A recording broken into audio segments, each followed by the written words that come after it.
Jake Morrison stood on the bridge of his ship, the Terra Nova, staring at the message that had just arrived.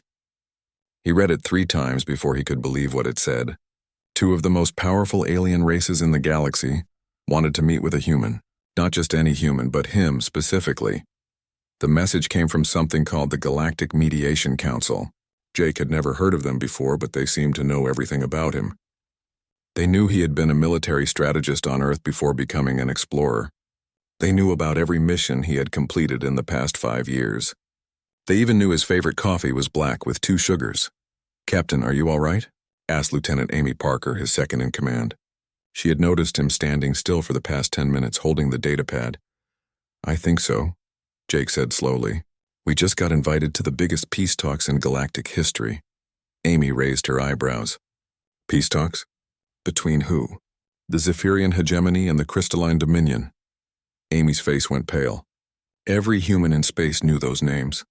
The Zephyrians controlled over 300 star systems in the northern spiral arm of the galaxy. They were tall, blue-skinned beings with 4 arms and a reputation for being excellent warriors.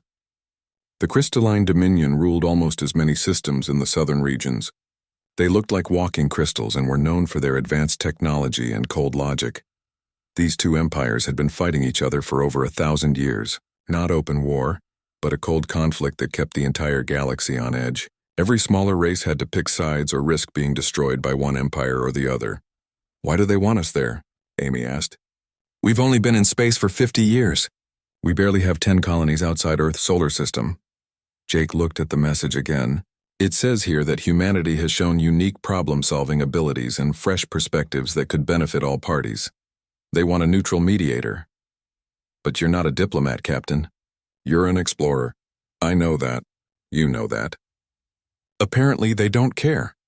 Jake set down the datapad and walked to the main view screen.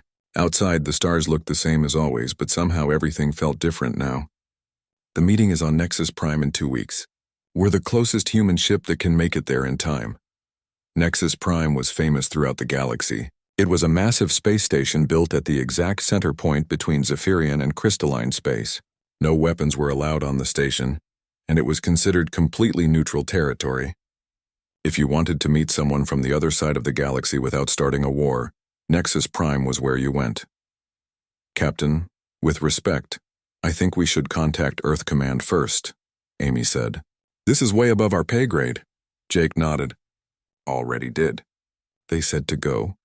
He turned back to her with a grim smile. "Apparently, Earth Command thinks this is too important to pass up. First contact with the 2 most powerful empires in the galaxy, and they want to talk to us. How could we say no?" The next 2 weeks passed quickly. Jake spent most of his time reading everything he could find about Zephyrian and crystalline cultures. The ship's computer had basic information, but it wasn't much. Both empires were very secretive about their internal affairs. What he did learn worried him. The Zephyrians believed that conflict made people stronger. They respected strength and viewed compromise as weakness. The Crystalline Dominion believed in perfect order and logic. They thought emotions were flaws that needed to be eliminated. These 2 philosophies had been clashing for centuries. Jake couldn't understand why they suddenly wanted peace, or why they thought a human could help them achieve it. As the Terra Nova approached Nexus Prime, Jake got his first good look at the station. It was enormous, easily 50 kilometers across. The structure looked like a giant wheel spinning slowly in space. Docking bays covered the outer rim, and Jake could see ships from dozens of different species coming and going. "Docking control is giving us Bay 47, Amy reported from the communication station. "They're sending an escort." Jake watched as 2 sleek ships approached them. One was clearly Zephyrian, with curved blue metal and elegant lines. The other had to be crystalline, made of what looked like transparent crystal that caught and reflected the light from nearby stars. "Welcome to Nexus Prime. Captain Morrison," came a voice over the comm system. It sounded mechanical, like it was being translated by a computer. "I am Coordinator Bexon. I will be your guide during your stay." "Thank you, Coordinator," Jake replied. "I'm looking forward to meeting with the representatives. The preliminary meetings begin in 6 hours. You will meet with Ambassador Veltar of the Zephyrian Hegemony and High Crystallarch Zexon of the Crystalline Dominion. Both are eager to hear humanity's perspective on the current situation." As the Terra Nova docked with the station, Jake felt a knot forming in his stomach. He was about to sit down with representatives of two empires that had been enemies for longer than human civilization had existed. They controlled vast fleets of warships, ruled over trillions of beings, and commanded technologies that humans could barely understand, and they wanted him to help them make peace. Jake had faced dangerous situations before. He had explored unknown worlds, negotiated with hostile alien tribes, and survived more than one space battle. But this was different. This wasn't about exploring or surviving. This was about preventing a war that could destroy half the galaxy. He looked out the viewport at the massive station around them. Somewhere in those corridors and meeting rooms, two of the most powerful beings in the galaxy were waiting for him. They expected him to have answers, to provide solutions that their own experts couldn't find. Jake Morrison, former military strategist turned explorer, was about to become humanity's first galactic diplomat. He just hoped he was ready for what came next. The meeting room was impressive, but not in a good way. Jake felt like an ant walking into a cathedral built for giants. The ceiling stretched up at least 30 meters, and the walls were covered in symbols from dozens of different alien languages. At the center sat a massive circular table made of some kind of black stone that seemed to absorb light. Ambassador Veltar was already seated when Jake arrived. The Zephyrian was even taller than Jake had expected, nearly 3 meters high with deep blue skin that had a metallic shine. 4 muscular arms ended in hands that looked like they could crush steel. His eyes were golden and seemed to look right through Jake like he wasn't worth noticing. High Crystallarch Jekson sat directly across from Veltar. Jake had seen pictures of crystalline beings before, but seeing one in person was something else entirely. Jekson looked like someone had carved a person out of living diamond. Light passed through parts of his body and reflected off others, creating patterns that hurt to look at directly. When he moved, tiny chimes rang out like wind through glass. "So this is the human," Veltar said in a voice like distant thunder. His words were translated by a small device on the table, but Jake could hear the original language underneath. It sounded like growling, smaller than I expected. "All mammals are small," Jekson replied. His translated voice was perfectly flat, showing no emotion at all. "Size is irrelevant. The question is whether this creature can provide useful input." Jake took his seat between them, feeling like a child sitting with adults. The chair had been adjusted for human size, but he still felt tiny compared to the beings on either side of him. "Gentlemen, thank you for inviting me," Jake said, trying to keep his voice steady. "I understand you've been working toward peace for some time now." Veltar's forearms moved in what might have been a shrug. "Peace is a strong word, human. We seek a way to end the current unpleasant situation without losing face. The situation has become inefficient," Jekson added. "Both empires waste resources on military buildup that could be better used elsewhere." Over the next few hours, Jake listened as both representatives explained their positions. On the surface, it sounded reasonable. Both sides were tired of the constant tension. Both wanted to focus on expanding into unexplored regions of the galaxy, instead of watching each other. Both claimed they were ready to make compromises for the sake of peace.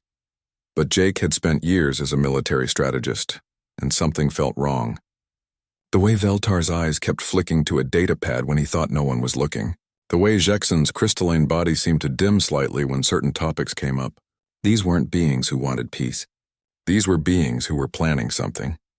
During a break in the negotiations, Jake excused himself to visit the station's observation deck. Nexus Prime had several areas where visitors could look out at the stars and the constant flow of ships around the station. Jake needed time to think. He wasn't alone on the deck. A small furry alien with 6 legs was also watching the stars. Jake recognized the species as Velian, one of the neutral races that helped run Nexus Prime. "First time here?" the Velian asked in surprisingly good English. "Yes," Jake replied. "I'm here for the peace talks." The Velian's fur stood up slightly. You are the human. I heard about you." He paused, looking around to make sure no one else was listening. "Can I give you some advice?" "Please, be very careful. The Zephyrians and Crystalline have been bringing unusual equipment to the station. Medical supplies, communication gear, things that don't make sense for peace talks." The Velian's 6 eyes looked worried. "My people have been running this station for 200 years. We know when something is not right." Jake felt the knot in his stomach get tighter. "What kind of equipment?" "Quarantine supplies. emergency evacuation systems. And both sides have been asking detailed questions about the station's life support systems. The Velian moved closer and lowered his voice. They have also been asking about Earth, where it is, how many colonies you have, what your military capabilities are. That night, Jake couldn't sleep. He kept thinking about what the Velian had told him. Why would peace negotiators need quarantine supplies? Why would they care about Earth's military strength? Jake had always been good at seeing patterns, and the pattern here was becoming clear. This wasn't a peace negotiation. This was preparation for something much worse. He decided to do some investigating of his own. Using his access codes as an official negotiator, Jake was able to review some of the station's records. What he found made his blood run cold. Over the past month, both the Zephyrian and Crystalline fleets had been moving ships into position around their respective territories. Not defensive positions, but attack formations. Each empire had concentrated their forces near the other's core worlds. But more worrying were the supply requisitions both sides had filed. The Zephyrians had ordered massive quantities of quantum destabilizers. Jake recognized the term from his military training. Quantum destabilizers were used to create chain reactions in star systems. They were weapons of mass destruction on a scale that could destroy entire worlds. The Crystalline Dominion had been manufacturing biological agents, not weapons designed to kill specific enemies, but broad-spectrum viruses that could wipe out entire species. The quantities they had produced could sterilize hundreds of planets. Jake sat back in his chair, staring at the evidence on his screen. Both empires were planning to commit genocide. They wanted to eliminate each other completely, down to the last living being. The peace talks weren't about finding compromise. They were about getting into position for mutual annihilation. But why invite a human? Jake thought about it for a long time before the answer came to him. They needed someone to blame. When two empires destroyed each other with weapons of mass destruction, the rest of the galaxy would ask questions. They would want to know who was responsible, who had failed to prevent such a catastrophe. The answer would be simple: the human mediator. The primitive being from a backward species who had been trusted with an important task and failed. Earth would be held responsible for the greatest disaster in galactic history, and then Earth would be destroyed as punishment, eliminating any witnesses who might tell a different story. Jake realized he had less than 18 hours before both empires launched their attacks. In 18 hours, trillions of beings would die, and humanity would be blamed for all of it. Unless he could find a way to stop them. But how could one human stop two galactic empires? Jake stared out at the stars and tried to think of a plan. Jake spent the rest of the night working on his plan. It was crazy, dangerous, and would probably get him killed, but it was the only chance he could see to prevent two empires from destroying each other and taking humanity down with them. The key was understanding how both empires thought. The Zephyrians respected strength and cunning. They believed that any advantage should be used to defeat your enemies. The crystalline beings valued logic and efficiency. They thought the best solution was always the one that achieved maximum results with minimum waste. Both philosophies had a fatal weakness: pride. The Zephyrians were so proud of their military might that they couldn't imagine anyone outsmarting them. The crystalline were so confident in their logical thinking that they couldn't see their own blind spots. Jake was going to use that pride to destroy them both. When the morning session began, Jake walked into the meeting room with a big smile on his face. Both Veltar and Zexen looked surprised. Humans weren't supposed to smile during serious negotiations. "Gentlemen, I have to say I'm impressed," Jake said as he took his seat. "Really impressed? Impressed by what, human?" Veltar asked, his golden eyes narrowing. "By your planning, your preparation, the way you've positioned everything for maximum effect." Jake leaned back in his chair, still smiling. "I mean, I thought you were here for peace talks, but what you're really planning is so much better." Jackson's crystalline body went completely still. "Explain your meaning."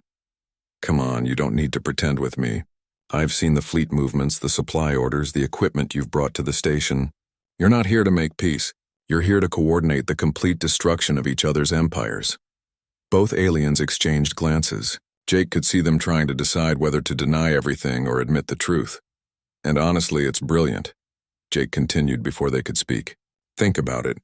Both of your empires have been locked in this Cold War for centuries. Neither of you can attack first without looking like the aggressor to the rest of the galaxy. But if you both attack at the same time, each claiming self-defense, then you both get to go all out without holding back. Veltar's forearms shifted slightly, a sign Jake recognized as interest. Continue. The Zephyrians get to prove they're the greatest warriors in the galaxy by wiping out their oldest enemy. The Crystalline get to demonstrate their superior logic by eliminating an inefficient rival. Both sides win in a way. Both sides cannot win if both sides are destroyed, Jackson pointed out. Jake laughed. Of course they can't, that's the beauty of it. You're not planning to be destroyed. Each of you thinks you have the perfect weapon that will guarantee victory. He turned to Veltar. The Zephyrians have quantum destabilizers, weapons that can cause chain reactions in star systems, destroying entire worlds in minutes. You probably think you can wipe out the crystalline core worlds before they have time to respond. Then he turned to Jackson. And the crystalline have biological weapons, viruses designed to target specific genetic markers. You think you can eliminate every Zephyrian in the galaxy while leaving your own people untouched? The silence in the room was complete. Both aliens stared at Jake with expressions he couldn't read. The problem is you're both right and both wrong, Jake said. Your weapons will work exactly as designed. But you've both made the same mistake. What mistake? Veltar growled. You've underestimated each other. Ambassador, your quantum weapons are incredibly powerful, but the crystalline aren't stupid. They know about chain reactions. They've probably prepared countermeasures. Jake saw Jackson's body brighten slightly, confirming his guess. And High Crystal Arc, your biological weapons are very sophisticated, but the Zephyrians aren't just going to stand there and let you poison them. They've probably developed immunities or antidotes. This time, Veltar's arms moved in what Jake recognized as satisfaction. So, here's what I think will really happen, Jake said, standing up and walking around the table. You'll both launch your attacks at exactly the same time. The Zephyrians will hit crystalline worlds with quantum destabilizers, but the crystalline will have shields or barriers that deflect some of the energy back at Zephyrian space. The crystalline will release their bioweapons, but the Zephyrians will have protection that causes the viruses to mutate and spread back to crystalline territory. Both aliens were listening intently now. Instead of clean victories, you'll get a messy disaster that spreads across half the galaxy. Both empires will be damaged, but neither will be destroyed. You'll just create a much bigger, much more dangerous war that could last for thousands of years. Jake sat back down and looked at both of them. Unless, of course, you coordinate your attacks properly. Coordinate how? Jackson asked. Now came the dangerous part. Jake had to make both sides think he was helping them while actually setting them up to destroy each other. Simple. Share intelligence. If the Zephyrians know exactly where the crystalline defenses are, they can target the weak points with their quantum weapons. If the crystalline know exactly how Zephyrian immunity systems work, they can design their bioweapons to bypass those protections. Jake pulled out a datapad and began writing. I can help with this. As a neutral party, I can carry information between both sides without either of you having to admit you're working together. You maintain your pride. I help you achieve maximum efficiency, and by tomorrow morning, one of you will have won a complete victory. Why would you help us destroy each other? Veltar asked suspiciously. Jake shrugged. Because it's going to happen anyway, and I'd rather see a quick, clean war than a messy one that drags on for centuries. Besides, whoever wins will remember that humanity helped them achieve victory. That's good for my species in the long run. It was a lie, of course, but it was a lie that appealed to both aliens' way of thinking. The Zephyrians respected practical cunning, and the crystalline appreciated logical efficiency. Over the next several hours, Jake worked with both sides separately. He met with Veltar and learned everything about Zephyrian quantum destabilizer technology. Then he met with Jackson and gathered detailed information about crystalline bioweapon systems. To Veltar, he provided what appeared to be intelligence about crystalline defensive systems. In reality, he was giving the Zephyrians information that would cause their quantum weapons to interact badly with crystalline technology. To Jackson, he offered data about Zephyrian biological defenses. But the information was designed to make the crystalline weapons backfire against their own people. Both sides thought they were getting the intelligence they needed to guarantee victory. In reality, Jake was ensuring that both empires would destroy themselves when their weapons interacted in ways neither had expected.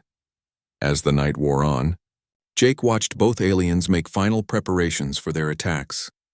He felt sick about what he was doing, but he couldn't see any other way to save humanity and prevent a galactic war. By morning, 2 empires would fall. The only question was whether Jake would survive to see it happen. Jake stood on Nexus Prime's main observation deck, watching the stars and waiting for the end of 2 civilizations. According to his calculations, both empires would launch their attacks in less than an hour. The artificial morning cycle was just beginning on the station, painting the corridors in soft blue light that reminded him of Earth's dawn. He wasn't alone. Ambassador Veltar and High Crystallarch Jekson had both come to the observation deck, though they stood at opposite ends of the large room. Neither wanted to be near the other, but both wanted to watch their enemy's destruction. Jake checked his watch. 53 minutes until the attacks began. "You seem nervous, human," Veltar commented. The Zephyrian's forearms were crossed over his chest and his golden eyes reflected the starlight. "Having second thoughts about helping us?" "Not nervous," Jake replied. "Excited. In less than an hour, we'll witness the end of the longest Cold War in galactic history." Jekson's crystalline body chimed softly as he moved closer. "The human is correct. Today will be remembered as the day efficiency triumphed over chaos." Jake almost felt sorry for them. Both aliens were so confident in their superiority that they couldn't imagine being outmaneuvered by a primitive human. They thought they were using him to gain an advantage over their enemy. They had no idea that he was using them to save the galaxy from their mutual destruction. 45 minutes. Through the observation deck's massive windows, Jake could see ships moving in the distance. Both Zephyrian and crystalline vessels were taking their final positions, preparing for attacks that would never come the way they expected. The quantum destabilizers that Veltar's people had built were incredibly powerful weapons. Under normal circumstances, they could indeed cause chain reactions that would destroy entire star systems. But Jake had given the Zephyrians modified targeting data that would cause their weapons to interact with crystalline defensive shields in a very specific way. Instead of penetrating the shields and destroying crystalline worlds, the quantum energy would be reflected and amplified, bouncing back towards Zephyrian space with twice the original power. The bioweapons that Jekson's empire had developed were equally devastating. The engineered viruses could target specific genetic markers and wipe out entire species while leaving others untouched, but Jake had provided the crystalline with false information about Zephyrian biology. The viruses they would release were designed to attack genetic sequences that didn't actually exist in Zephyrian DNA. Instead, through a quirk of biochemistry that Jake had learned from his study of both species, the weapons would mutate and become deadly to crystalline physiology. 30 minutes. "I must admit, human, your species has surprised me," Jekson said. His translated voice was as emotionless as always, but Jake thought he detected a hint of respect. "When we first learned of Earth, we assumed you were too primitive to be useful. But your strategic thinking has proven quite adequate." "Thank you," Jake said. "That means a lot coming from you." It was another lie. Jake felt no pride in what he was about to do. He was about to cause the deaths of trillions of beings across hundreds of worlds, but those beings were planning to commit genocide against each other anyway, and they wanted to blame humanity for it. At least this way they would only destroy themselves. 20 minutes doubt. Veltar activated a communication device built into his armor. Jake could hear him speaking in the Zephyrian language, giving final orders to his fleet commanders. The words were translated by Jake's universal device. "All ships report ready. Quantum destabilizers are charged and targeted. We strike in 18 minutes. At the other end of the deck, Jekson was also communicating with his forces. His crystalline body glowed brighter as he transmitted data directly through some kind of internal system. Jake's translator picked up fragments. Bioweapon dispersal systems online. Viral payloads prepared for maximum distribution. Attack commences in 17 minutes. Both empires were ready to commit the greatest act of genocide in galactic history.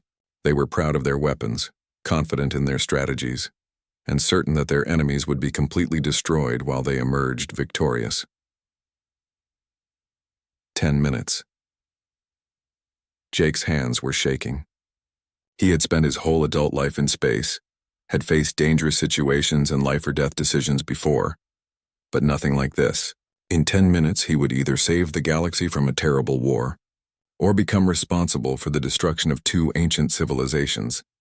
He thought about Earth, about the billions of humans who had no idea what was happening in this distant part of space. If his plan failed, they would all be dead within a year. hunted down by whichever empire survived the coming battle. If his plan succeeded, humanity would inherit a galaxy forever changed by the events of this morning. 5 minutes. Both Veltar and Jekson were tense now, their attention focused on their respective communication systems. Jake could see status updates scrolling across their displays, confirming that fleets were in position and weapons were ready to fire. 2 minutes. Jake closed his eyes and tried to prepare himself for what was about to happen. In his mind, he could see the attacks beginning. Zephyrian quantum destabilizers firing at crystalline worlds, their energy being redirected by defensive shields and bouncing back toward their own space. Crystalline bioweapons being released into Zephyrian territory, only to mutate and spread back through crystalline populations. 1 minute. Beginning attack sequence now, Veltar announced, commencing bioweapon release. Jekson said at almost the same moment. Jake opened his eyes and watched the stars. For a few seconds, nothing seemed to happen.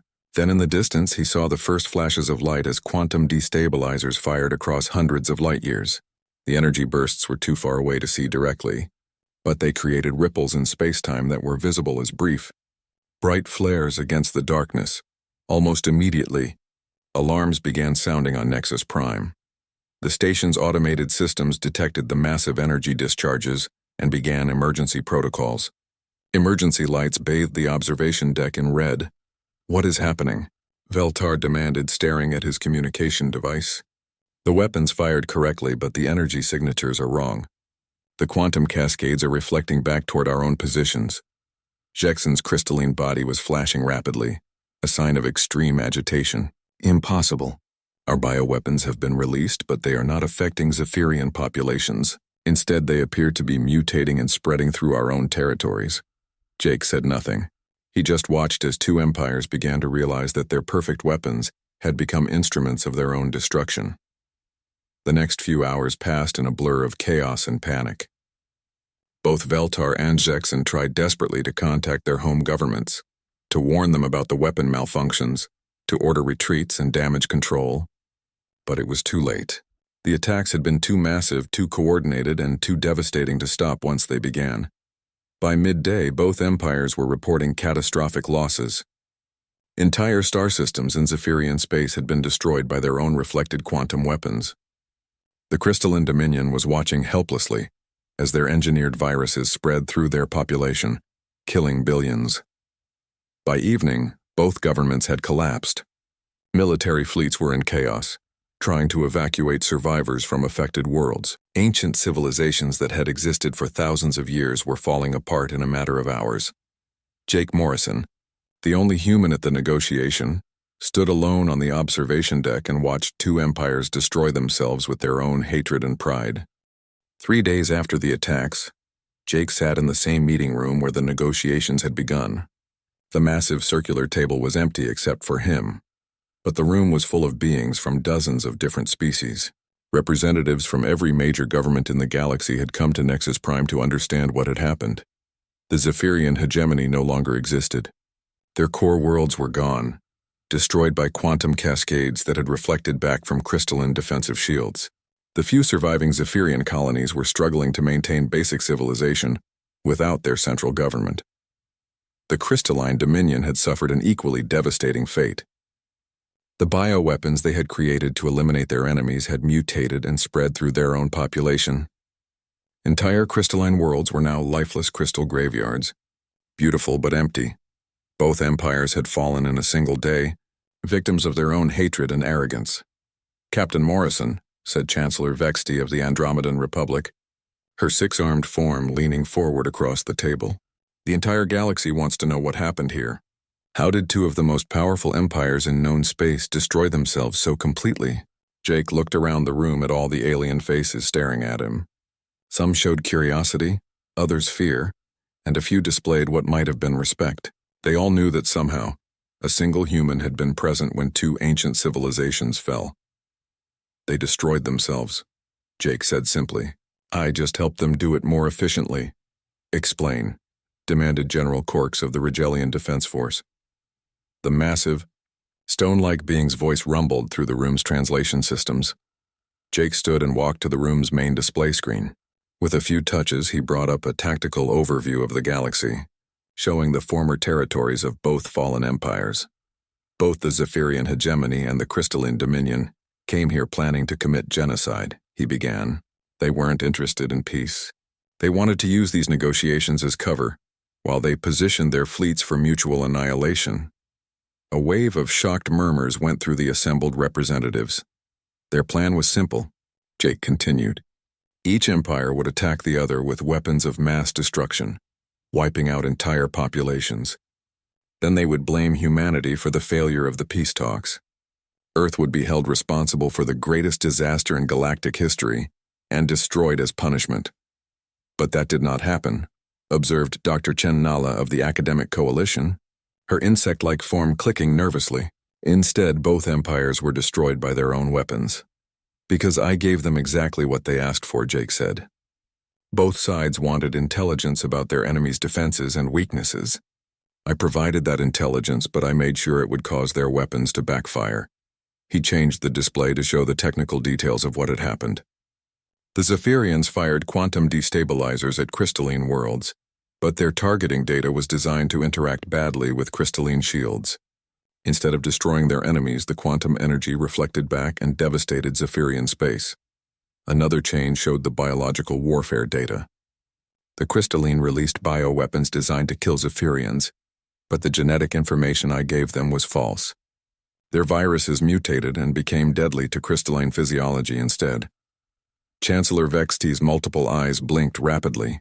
You deliberately caused both empires to destroy themselves. Yes, Jake said without hesitation. They were planning to murder trillions of innocent beings and then blame my species for it. I stopped them the only way I could. The room erupted in arguments.